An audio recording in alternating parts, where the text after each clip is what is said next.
Welcome to Indie Stories episode 21. When we look at the landscape of modern Hindi fiction, there are few names like Munshi Premchand that take the top spot, but there are a few others who made lasting contributions to the art of storytelling.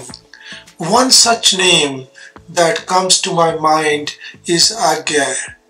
He was born in Kasia, a small town in Uttar Pradesh, in 1911 in a Punjabi Brahmin family, and he adopted an unusual pen name, Agya, meaning the unknowable. Agya wrote poetry, published novels and short stories, plays, travelogues, and several works of literary criticism. As an academic and as a journalist, Agya was the voice of modernism and experimentalism in Hindi literature. He was awarded many honors, including Sahitya Akademi Award in 1964, Gyanpith Award in 1979, and the Golden Wreath Award in 1983. He passed away in 1987. In this episode, I present Rose, a short story written by Agya. Let us hear the story. दोपहरिए में उस घर के सूने आंगन में पैर रखते ही मुझे ऐसा जान पड़ा मानो उस पर किसी शाप की छाया मंडरा रही हो। उसके वातावरण में कुछ ऐसा अकथ अस्पर्शीय किंतु फिर भी बोझल और प्रंखमय और घना सा फैल रहा था। मेरी आहट सुनते ही मालती बाहर निकली। मुझे देखकर पहचान कर उसकी मुरझाई हुई मुख मुद्रा तनिक से मीठे विस्मय से जागी सी और फिर पूर्ववत हो गई। उसने कहा, आ जाओ, और बिना उत्तर की प्रतीक्षा किए भीतर की ओर चली। मैं भी उसके पीछे हो लिया। भीतर पहुंचकर मैंने पूछा, वे यहाँ नहीं हैं? अभी आए नहीं, दफ्तर में हैं, थोड़ी देर में आ जाएंगे। कोई 1:30-2 बजे आया करते हैं। कब के गए हुए हैं? सवेरे उठते ही चले जाते हैं। मैं हूं कहकर पूछने को हुआ, और तुम इतनी देर क्या करती हो? पर फिर सोचा, आते ही एकाएक प्रश्न ठीक नहीं है। मैं कमरे के चारों ओर देखने लगा। मालती एक पंखा उठा लाई और मुझे हवा करने लगी। मैंने आपत्ति करते हुए कहा, नहीं, मुझे नहीं चाहिए। पर वे नहीं मानी। बोली, वाह, चाहिए कैसे नहीं, इतनी धूप में तो आए हो यहाँ तो। मैंने कहा, अच्छा लाओ, मुझे दे दो। वह शायद ना करने वाली थी, पर तभी दूसरे कमरे से शिशु के रोने की आवाज सुनकर उसने चुपचाप पंखा मुझे दे दिया और घुटनों पर हाथ टेक कर एक थकी हुई हूं करके उठी और भीतर चली गई। मैं उसके जाते हुए दुबले शरीर को देखकर सोचता रहा, ये क्या है? ये कैसी छाया सी इस घर पर छाई हुई है? मालती मेरी दूर के रिश्ते की बहन है, किंतु उसे सखी कहना ही उचित है, क्योंकि हमारा परस्पर संबंध सखिया का ही रहा है। हम बचपन से इकट्ठे खेले हैं, इकट्ठे लड़े और पिटे हैं, और हमारी पढ़ाई भी बहुत सी इकट्ठी ही हुई थी, और हमारे व्यवहार में सदा सखिया की स्वेच्छा और स्वच्छंदता रही है। वह कभी भ्रातृत्व के या बड़े छोटेपन के बंधनों में नहीं घिरा। मैं आज कोई 4 वर्ष बाद उसे देखने आया हूँ। जब मैंने उसे इससे पूर्व देखा था तब वह लड़की ही थी। अब वह विवाहिता है और एक बच्चे की माँ भी।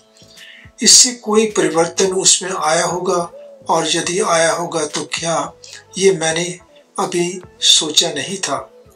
किंतु अब उसकी पीठ की ओर देखते हुए मैं सोच रहा था कि कैसी छाया इस घर पर छाई हुई है, और विशेषतः मालती पर। मालती बच्चे को लेकर लौट आई और फिर मुझसे कुछ दूर नीचे बिछी हुई दरी पर बैठ गई। मैंने अपनी कुर्सी घुमाकर कुछ उसकी ओर उन्मुख होकर पूछा, इसका नाम क्या है? मालती ने बच्चे की ओर देखते हुए उत्तर दिया, नाम तो कोई निश्चित नहीं किया, वैसे टिटी कहते हैं। मैंने उसे बुलाया। टिटी टिटी आजा। पर वह अपनी बड़ी बड़ी आंखों से मेरी ओर देखता हुआ अपनी माँ से चिपट गया और रुआंसा सा होकर कहने लगा, ओह ओह ओह। मालती ने फिर उसकी ओर एक नजर देखा और फिर बाहर आंगन की ओर देखने लगी। काफी देर मौन रहा। थोड़ी देर तक तो वह मौन आकस्मिक ही था, जिसमें प्रतीक्षा में था कि मालती कुछ पूछे, किंतु उसके बाद एकाएक मुझे ध्यान हुआ मालती ने कोई बात ही नहीं की। ये भी नहीं पूछा कि मैं कैसा हूँ, कैसे आया हूँ। चुप बैठी है। क्या विवाह के 2 वर्ष में ही वह बीते दिन भूल गई, या अब मुझे दूर इस विशेष अंतर पर रखना चाहती है, क्योंकि वह निर्बध स्वतंत्रता अब तो नहीं हो सकती, पर फिर भी ऐसा मौन जैसा अजनबी से भी नहीं होना चाहिए। मैंने कुछ खिंसा होकर दूसरी ओर देखते हुए कहा, जान पड़ता है तुम्हें मेरे आने से विशेष प्रसन्नता नहीं हुई। उसने एकाएक चौंक कर कहा, हूँ। यह हूँ प्रश्न सूचक था, किंतु इसलिए नहीं कि मालती ने मेरी बात सुनी नहीं थी, केवल विस्मय के कारण। इसलिए मैंने अपनी बात दोहराई नहीं, चुप बैठा रहा। मालती कुछ बोली ही नहीं। तब थोड़ी देर बाद मैंने उसकी ओर देखा। वह एकटक मेरी ओर देख रही थी, किंतु मेरे उधर उन्मुख होते ही उसने अपनी आंखें नीचे कर ली। फिर भी मैंने देखा उन आंखों में कुछ विचित्र सा भाव था, मानो मालती के भीतर कहीं कुछ चेष्टा कर रहा हो, किसी बीती हुई बात को याद करने की, किसी बिखरे हुए वायुमंडल को पुनर्जगा कर गतिमान करने की, किसी टूटे हुए व्यवहार तंतु को पुनर्जीवित करने की, और चेष्टा में सफल न हो रहा हो। वैसे जैसे बहुत देर से प्रयोग में न लाए हुए अंक को व्यक्ति एकाएक उठाने लगे और पाए कि वह उठता ही नहीं है, चिर स्मृति में मानो मर गया है। उतने क्षीण बल से यद्यपि वह सारा प्रपय बल है, उठ नहीं सकता। मुझे ऐसा जान पड़ा मानो किसी जीवित प्राणी के गले में किसी मृत जंतु का तोक डाल दिया गया हो। वह उसे उतार कर फेंकना चाहे पर उतार न पाए। तभी किसी ने किवाड़ खटखड़ाए। मैंने मालती की ओर देखा, पर वह हिली नहीं। जब किवाड़ दूसरी बार खटखटाए गए तब वह शिशु को अलग करके उठी और किवाड़ खोलने गई। वे यानी मालती के पति आए। मैंने उन्हें पहली बार देखा था, यद्यपि फोटो से उन्हें पहचानता था। परिचय हुआ। मालती खाना तैयार करने आंगन में चली गई और हम दोनों भीतर बैठकर बातचीत करने लगे। उनकी नौकरी के बारे में, उनके जीवन के बारे में, उस स्थान के बारे में, आबो हवा के बारे में और ऐसे अन्य विषयों के बारे में जो पहले परिचय पर उठा करते हैं, एक तरह का स्वर्शात्मक कवच बनकर। मालती के पति का नाम है महेश्वर। वे एक पहाड़ी गांव में सरकारी डिस्पेंसरी के डॉक्टर हैं। उसकी हैसियत से इन क्वार्टरों में रहते हैं। प्रातःकाल 7 बजे डिस्पेंसरी चले जाते हैं और 1:30 या 2 बजे लौटते हैं। उसके बाद दोपहर भर छुट्टी रहती है। केवल शाम को 1-2 घंटे फिर चक्कर लगाने के लिए जाते हैं। डिस्पेंसरी के साथ के छोटे से अस्पताल में पड़े हुए रोगियों को देखने और अन्य जरूरी हदायतें करने से उनका जीवन भी बिल्कुल एक निर्दिष्ट डरे पर चलता है। नित्य वही काम, उसी प्रकार के मरीज, वही हदायतें, वही नुस्खे, वही दवाइयाँ, वही स्वयं उकताए हुए, और इसलिए साथ ही इस भयंकर गर्मी के कारण वे अपने फुर्सत के समय में भी सुस्त ही रहते हैं। मालती हम दोनों के लिए खाना ले आई। मैंने पूछा, तुम नहीं खाओगी या खा चुकी? महेश्वर बोले कुछ हंसकर, वह पीछे खाया करती है। पति 2:30 बजे खाना खाने आते हैं, इसलिए पत्नी 3 बजे तक भूखी बैठी रहेगी। महेश्वर खाना आरंभ करते हुए मेरी ओर देखकर बोले, आपको तो खाने का मजा क्या ही आएगा, ऐसे बेवक्त खा रहे हैं। मैंने उत्तर दिया, वाह, देर से खाने पर तो और भी अच्छा लगता है। भूख बड़ी होती है, पर शायद मालती बहन को कष्ट होगा। मालती टूक कर बोली, मेरे लिए तो ये नई बात नहीं है, रोज ही ऐसा होता है। मालती बच्चे को गोद में लिए हुए थी। बच्चा रो रहा था पर उसकी ओर कोई भी ध्यान नहीं दे रहा था। मैंने कहा, ये रोता क्यों है? मालती बोली, हो ही गया है चिड़चिड़ा सा, हमेशा ही ऐसा रहता है। फिर बच्चे को डॉक्टर कहा, चुप कर, जिससे वे और भी रोने लगा और मालती ने भूमि पर बैठा दिया और बोली, अच्छा ले, रो ले, और रोटी लेने आंगन की ओर चली गई। जब हमने भोजन समाप्त किया तब 3 बजने वाले थे। महेश्वर ने बताया कि उन्हें आज जल्दी अस्पताल जाना है। वहाँ 1-2 चिंताजनक केस आए हुए हैं जिनका ऑपरेशन करना पड़ेगा। 2 की शायद टांगें काटनी पड़े, गैंग्रीन हो गया है। थोड़ी ही देर में वे चले गए। मालती कबाड़ बंद कर आई और मेरे पास बैठते ही कहने लगी कि मैंने कहा, अब खाना तो खा लो, मैं उतनी देर टिटी से खेलता हूँ। वह बोली, खा लूंगी, मेरे खाने की कौन बात है, किंतु चली गई। मैं टिटी को हाथ में लेकर चुलाने लगा, जिससे वह कुछ देर के लिए शांत हो गया। दूर शायद अस्पताल में ही 3 खटके, एक मैं चौंका। मैंने सुना मालती नहीं आंगन में बैठी अपने आप भी एक लंबी सी थकी हुई सांस के साथ कह रही है, 3 बज गए, मानो बड़ी तपस्या के बाद कोई कार्य संपन्न हो गया हो। थोड़ी ही देर में मालती फिर आ गई। मैंने पूछा, तुम्हारे लिए कुछ बचा भी था? सब कुछ तो बहुत था। हाँ बहुत था, भाजी तो सारी मैं ही खा गया था, वहां बचा कुछ होगा नहीं, यूं ही रोब तो ना जमाओ कि बहुत था, मैंने हंसकर कहा। मालती मानो किसी और विषय की बात कहती हुई बोली, यहाँ सब्जी तो कुछ होती ही नहीं, कोई आता जाता है तो नीचे से मंगा लेते हैं। मुझे आए 15 दिन हुए हैं, जो सब्जी साथ लाए थे वही अभी तक बरती जा रही है।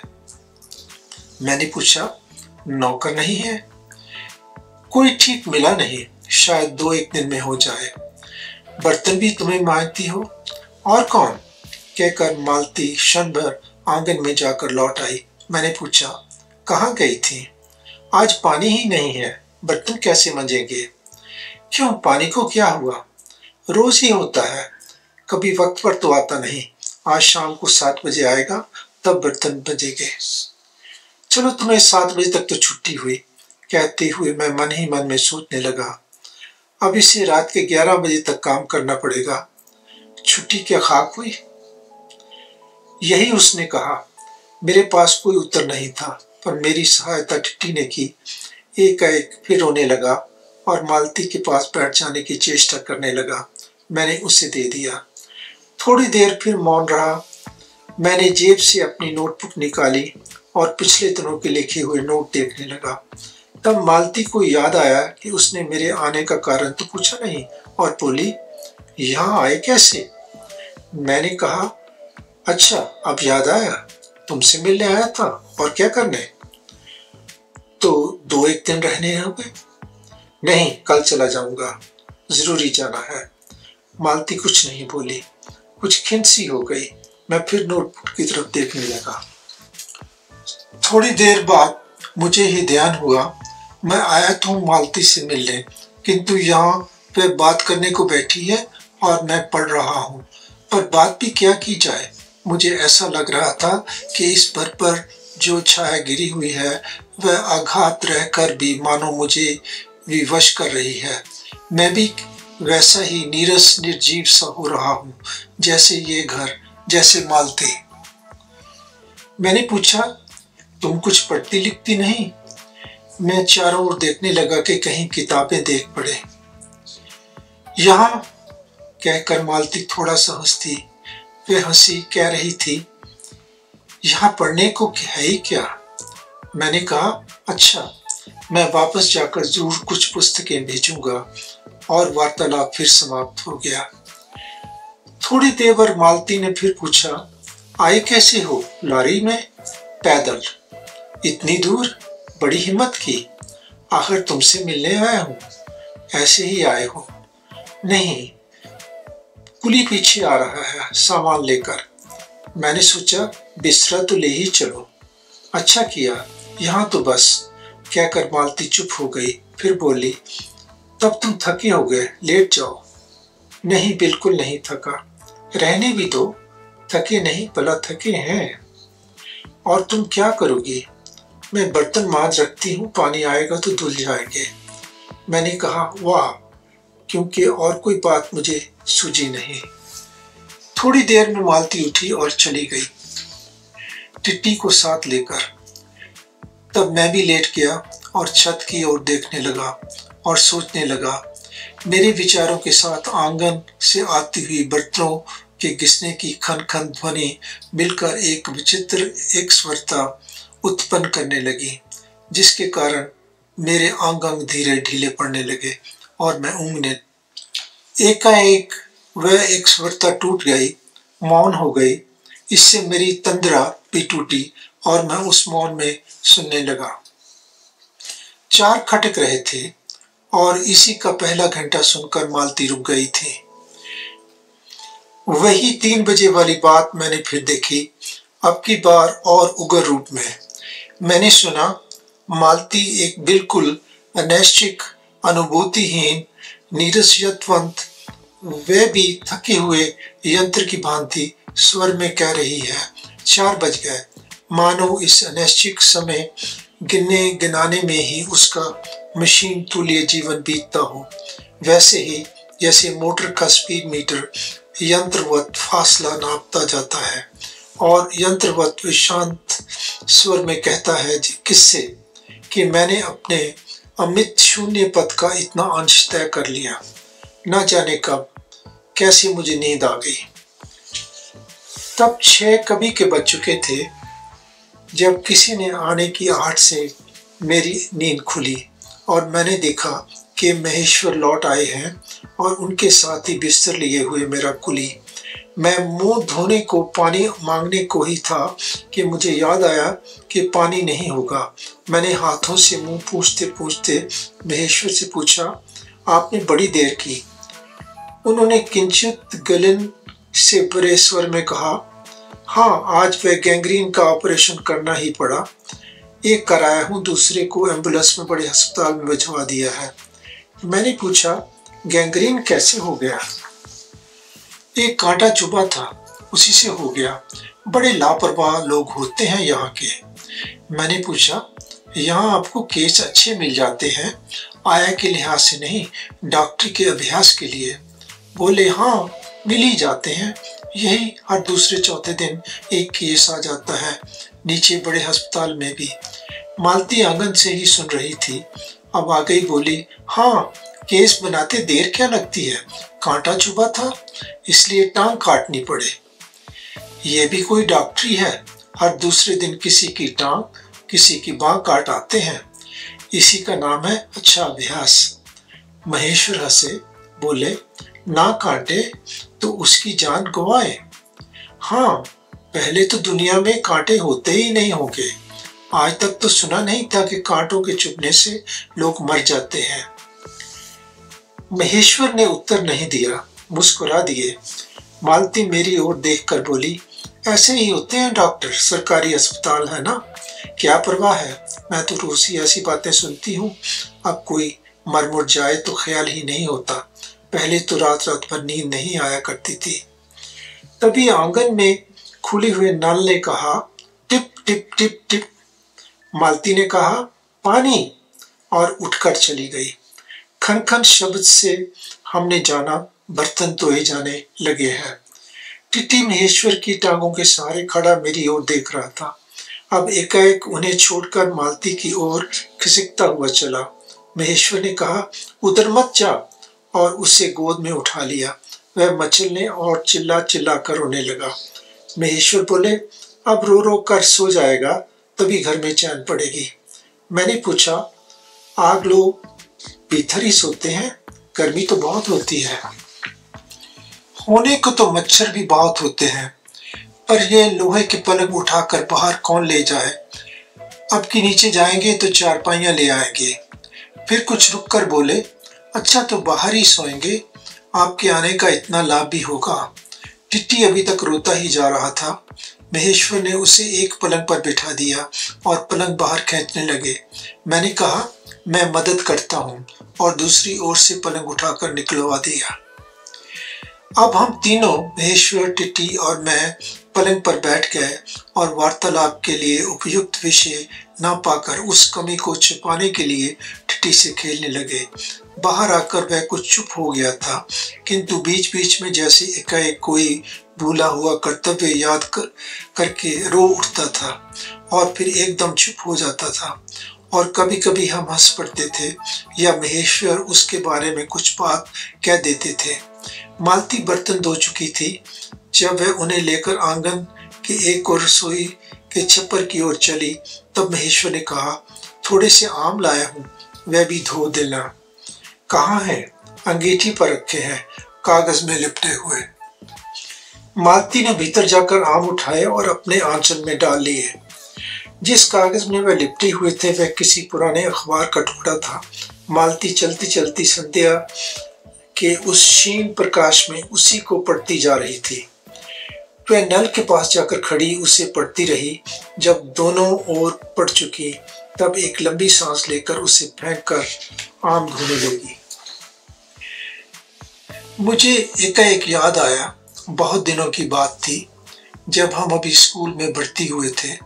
तब हमारा सबसे बड़ा सुख, सबसे बड़ी वजह थी हाजिरी हो चुकने के बाद चोरी के क्लास से निकल भागना और स्कूल के कुछ दूरी पर आम के बगीचों में पेड़ में चढ़कर कच्ची आमियां तोड़ तोड़ खाना। मुझे याद आया, कभी जब मैं भाग आता था और मालती नहीं आ पाती थी, तब मैं भी खिन्न मन से लौट आया करता था। मालती कुछ नहीं पढ़ती थी। उसके माता पिता तंग थे।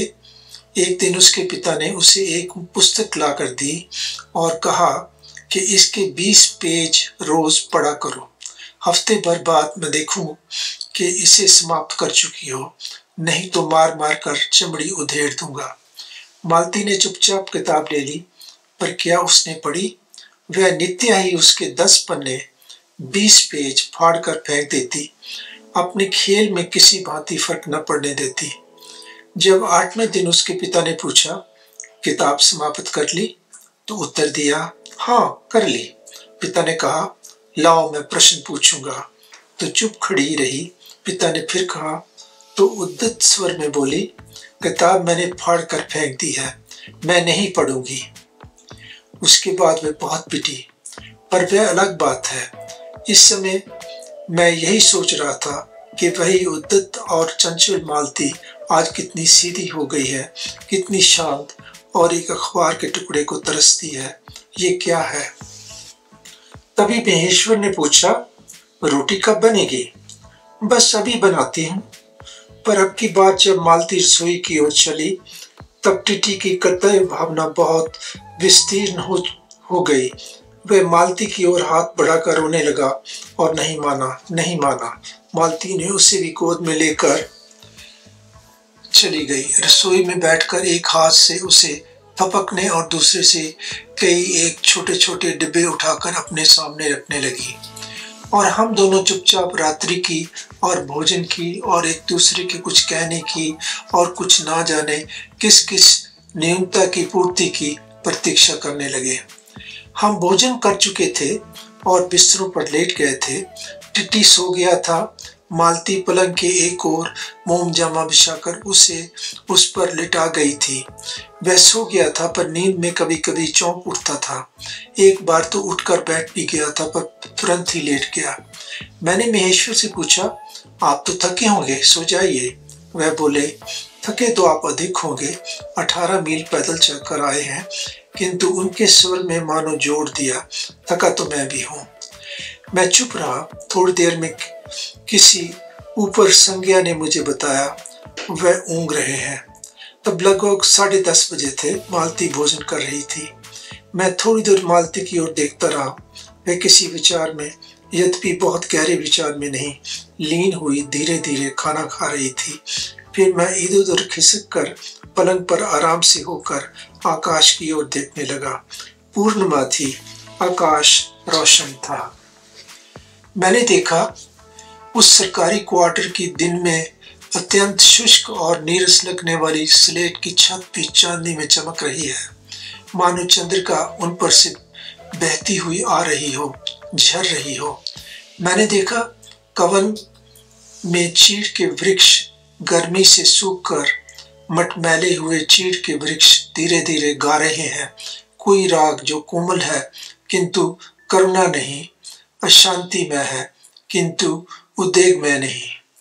मैंने देखा प्रकाश से धुंधले नीले आकाश के तट पर जो चमगादड़ नीरव उड़ाव से चक्कर काट रहे हैं वह भी सुंदर दिखते हैं। मैंने देखा दिन भर की तपन, अशांति, थकान, दाह पहाड़ों में से बाघ की नाई उठकर वातावरण में सोए जा रहे हैं।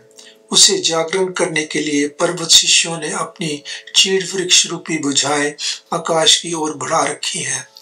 पर वह सब मैंने ही देखा, अकेले मैंने। महेश्वर ऊँघ रहे थे और मालती उस समय भोजन से निवृत्त होकर दही जमाने के लिए मिट्टी का बर्तन गर्म पानी से धो रही थी और कह रही थी, बस अभी छुट्टी हुई जाती है।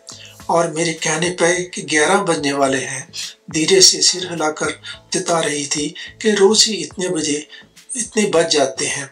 मालती ने वह सब कुछ नहीं देखा। मालती का जीवन अपनी रोज की नियन गति से बहा जा रहा था और एक चंद्रमा की चंद्रिका के लिए, एक संसार के सौंदर्य के लिए रुकने को तैयार नहीं था। चांदनी में शिशु कैसा लगता है, इस अलग जिज्ञासा से मैंने टिटी की ओर देखा और वह एकाएक मानो किसी शाश्वत कामना से उठा और खिसक कर पलंग से नीचे गिर पड़ा और चिल्ला चिल्ला कर रोने लगा। महेश्वर ने चौंक कर कहा, क्या हुआ? मैं झटपट उठे उसे उठाने दौड़ा। मालती रसोई से बाहर निकल आई। मैंने उस खट शब्द को याद करके धीरे से करुणा भरे स्वर में कहा, चोट बहुत लगी बेचारे को। यह सब मानो एक ही क्षण में एक ही क्रिया की गति में हो गया। मालती ने रोते हुए शिशु को मुझसे लेने के लिए हाथ बढ़ाते हुए कहा, इसके चोटें लगती ही रहती हैं, रोज ही गिर पड़ता है। एक छोटे क्षण भर के लिए मैं सतबंद हो गया और एकाएक मेरे मन में मेरे समूचे अस्तित्व ने विद्रोह के स्वर में कहा मेरे मन ने भीतर ही, बाहर एक शब्द भी नहीं निकला, माँ युवती माँ, ये तुम्हारे हृदय को क्या हो गया है जो तुम अपने एकमात्र बच्चे के गिरने पर ऐसी बात कह सकती हो, और यह अभी जब तुम्हारा सारा जीवन तुम्हारे आगे है। और तब एकाएक मैंने जाना कि वह भावना मिथ्या नहीं है। मैंने देखा कि सचमुच उस कुटुंब में कोई गहरी भयंकर छाया घर कर गई है, उनके जीवन के इस पहले ही यौवन में घुन की तरह लग गई है, उनका इतना अभिन्न अंग हो गई है कि वह उसे पहचानते ही नहीं, उसी की परिधि में गिरे हुए चले जा रहे हैं। इतना ही नहीं, मैंने उस छाया को देख भी लिया। इतनी देर में पूर्ववत शांति हो गई थी। महेश्वर फिर लेटकर ऊँघ रहे थे। टिटी मालती के लेटे हुए शरीर से चिपटकर चुप हो गया था, यद्यपि कभी एक आध सिसकी उसके छोटे से शरीर को हिला देती थी। मैं भी अनुभव करने लगा था कि बिस्तर अच्छा सा लग रहा है। मालती चुपचाप ऊपर आकाश में देख रही थी, किंतु क्या चंद्रिका को या तारों को। तभी 11 का घंटा बजा। मैंने अपनी भारी हो रही पलकें उठाकर अकस्मात किसी स्पष्ट प्रतीक्षा से मालती की ओर देखा। 11 के पहले घंटे की खड़कन के साथ ही मालती की छाती एकाएक फफोले की भांति उठी और धीरे धीरे बैठने लगी, और घंटा ध्वनि के कंपन के साथ ही मूक हो जाने वाली आवाज में उसने कहा, 11 बज गए।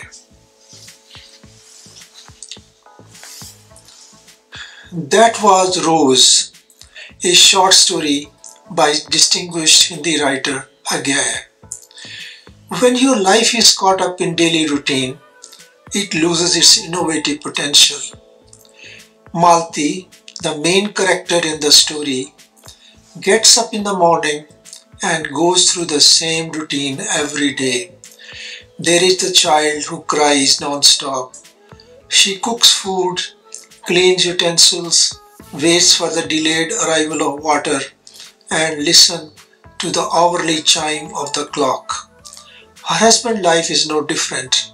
He gets up in the morning, goes to the dispensary, does his surgical operations, comes back for lunch, and goes back to work again. The visitor is just an observer who sees what is unfolding at a slow speed each day. The story raises the question, are we caught up in this kind of routine? I shall be back next week with another enchanting story for your listening pleasure. Until then, please keep yourself safe and take care. I am Surinder Deol saying goodbye.